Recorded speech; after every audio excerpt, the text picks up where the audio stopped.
Vous devez arrêter de jeter votre argent par les fenêtres. Ouais, je sais, je vais pas me faire que des copains. Mais il faut vraiment qu'on parle. Arrêtez d'organiser des team building. Oui, ces fameux séminaires ouverts où on joue au ping-pong, aux fléchettes, où on descend une rivière en rafting. Parce que non seulement ça vous coûte un bras, mais en plus, ça produit exactement l'inverse de ce que vous cherchez. Vous voulez engager vos équipes, vous voulez démobiliser.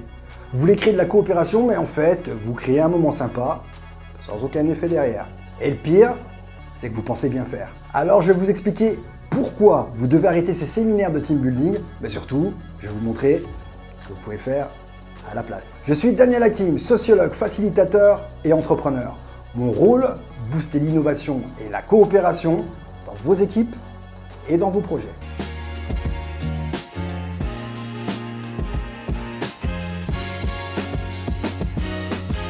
Bon, regardons de plus près ce qu'il se passe. À team building, ça marche sur le moment. Les gens se parlent, ils se découvrent autrement, ils relâchent la pression. Bon, ok, ça c'est important. Créer du lien, c'est nécessaire. Mais voilà le problème. 3 semaines après, les tensions, elles sont toujours là. Et les décisions n'avancent toujours pas. Les mêmes sujets reviennent. Et dans ces moments-là, qu'est-ce qu'on fait?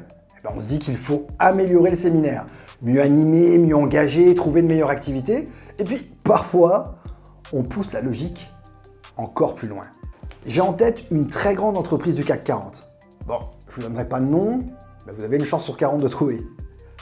Et ils avaient dédié une personne à temps plein à l'organisation des séminaires. Ouais, rien que ça. Et tout était millimétré. La qualité des viennoiseries, la literie de l'hôtel, la quantité de sucre dans les boissons, et surtout l'aspect suffisamment ludique des activités. Et puis, à la fin, elle était évaluée sur un petit questionnaire envoyé aux participants. En gros, si Jean-Mi, Christiane et Mohamed avaient passé un bon moment, elle avait fait son travail. Et puis, quelque part dans le codir, il y a quelqu'un qui croyait sincèrement que tout ça, ça allait transformer les équipes. Et le problème, c'est pas vos team building. Le problème, c'est ce que vous attendez d'eux. Vous essayez de transformer des dynamiques profondes avec des activités de surface. Et pendant ce temps-là, les non-dits restent, les tensions restent, les modes de décision restent. Résultat, vous créez un loop occupationnel. Ouais, une petite boucle. Vous occupez les équipes, vous donnez l'impression d'agir, mais en fait, il n'y a rien qui bouge. Je sors d'un accompagnement, un comité de direction. Il était en pleine transformation, nouveau cap stratégique, puis des tensions fortes dans la coopération. Et dans ce contexte-là, bien sûr qu'il faut du lien, bien sûr qu'il faut recréer de la confiance. Mais le lien, ça suffit pas.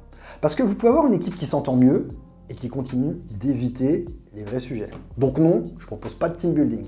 Non, à la place, je construis autre chose. Un dispositif qui ne crée pas juste un moment, mais qui transforme réellement la manière dont une équipe voit les choses et fonctionne ensemble.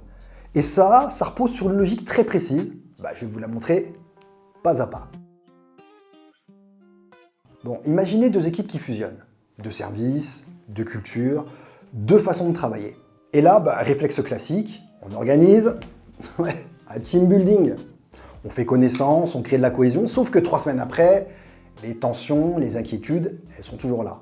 Alors les réunions, elles sont polies, ça c'est pas le problème. Et un séminaire qui ne part pas d'une vraie question que le groupe se pose, il est déjà mort avant de commencer. Et puis les adultes, ils apprennent pas dans l'abstrait, ils apprennent quand ils voient le lien avec ce qu'ils vivent vraiment. Ça, c'est un principe au cœur de l'andragogie. L'andragogie, c'est l'équivalent de la pédagogie, mais pour les adultes. Donc la première chose à faire, c'est pas de choisir une activité, c'est de poser la bonne question. Par exemple, dans notre cas, ça peut être comment on travaille ensemble, maintenant qu'on est une seule équipe. Donc voilà, là vous avez le point de départ et on peut commencer notre traversée. Maintenant, elle est possible. À partir de là, il y a une séquence, des étapes que le groupe doit vraiment traverser. Je vous les présente. Étape numéro 1, exprimer. Là, vous créez un espace où chacun peut dire ce qu'il pense vraiment. Ouais, pas en réunion formelle, pas dans un rapport hiérarchique, mais là, par exemple, ce que l'équipe A pense de l'équipe B, ce qui inquiète, ce qui résiste. En gros, ce qu'on n'ose pas dire. Parce que ce que vous ne dites pas organise souvent beaucoup plus que ce que vous dites. Je vous laisse méditer là-dessus.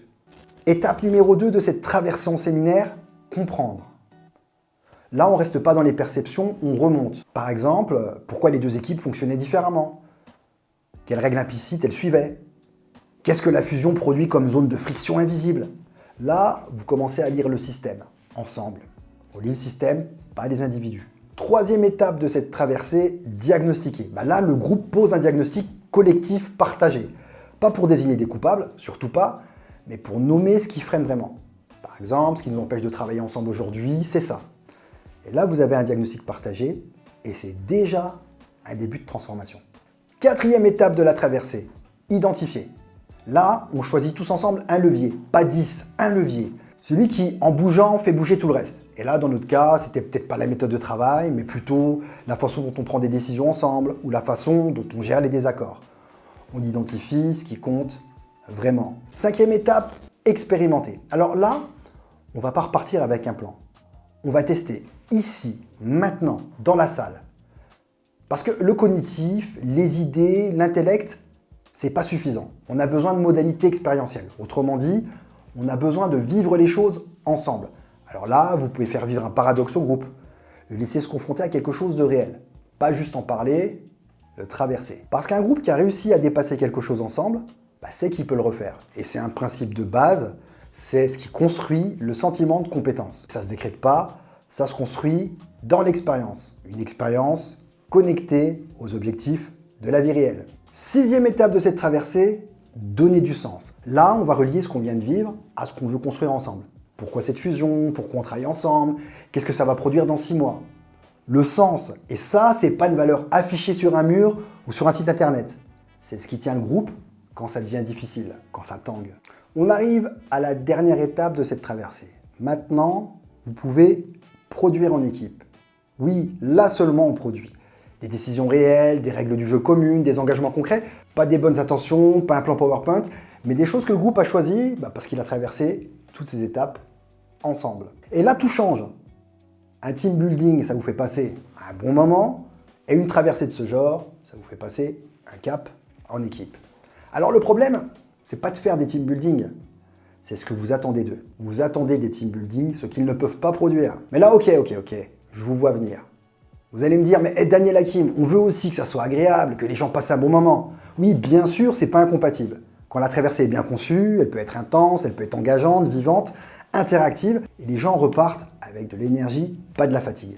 C'est exactement ce que j'ai construit dans mes challenges collaboratifs. Depuis plusieurs années, j'anime ce format dans des équipes et puis des organisations de taille variée qui voulaient autre chose qu'un séminaire ordinaire. Si jamais vous envisagez de faire vivre cette traversée à votre équipe, une équipe projet, un service en transformation, ou un comité de direction, j'ai mis en place un formulaire simple, vous allez trouver en dessous de la vidéo, il me permet de comprendre votre contexte et d'évaluer si cette intervention, elle a vraiment du sens pour vous et votre équipe. Je prends le temps de répondre uniquement aux demandes où il y a un enjeu réel de transformation. Vous trouverez tout sous la vidéo. Maintenant que vous voyez ce que c'est qu'une traversée et un séminaire qui transforme vraiment, vous voulez probablement voir à quoi ça ressemble concrètement. J'ai filmé un de mes challenges collaboratifs de A à Z et ça se passe chez le groupe Adecco. Vous voyez travailler en immersion avec une vraie équipe sur un vrai enjeu. Et puis en plus, vous aurez des retours d'expérience des participants, parce que évidemment, c'est eux qui en parlent le mieux. Vous trouverez la vidéo quelque part ici, autour de l'écran. Et en attendant, je vous dis à très vite de l'autre côté. Ciao!